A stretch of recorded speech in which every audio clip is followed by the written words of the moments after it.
General Yusuf Maxamed Siyaad indha cadde oo la hadlay KNN ayaa xildhibaanada baarlamaanka Soomaaliya ku eedeeyay inay ka soo horjeedaan qarannimada Soomaaliya isla markaana aanay ansixinayn wax kasta oo ay ka dhex waayaan danahooda siyaasadeed. waxaan arkaa in qarannimadeeni la burburinayo ay baarlamaanku duulimaad ku yihiin dawladnimada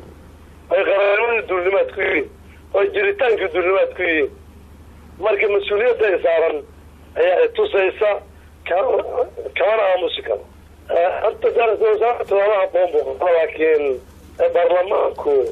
ولا بوم مثلا وإصداره هي إسلام عنوبه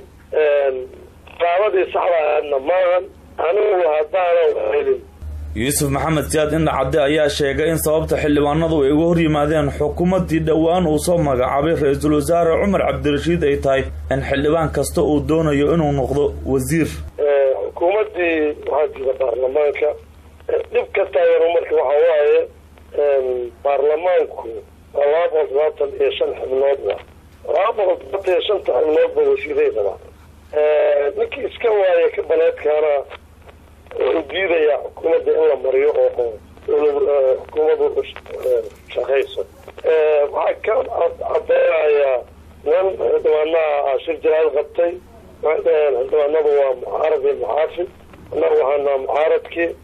xildhibaanada ayaa ka hor yimid qaabkii dhawaan ra'iisul wasaare Umar Cabdirashiid oo xukuumaddiisa u soo dhisay taas oo ra'iisul wasaaraha ku qasabtay inuu dib uga laabto xukuumadda uu soo dhisay isla markaana uu kala diro isagoo aan baarlamaanka horgeyn.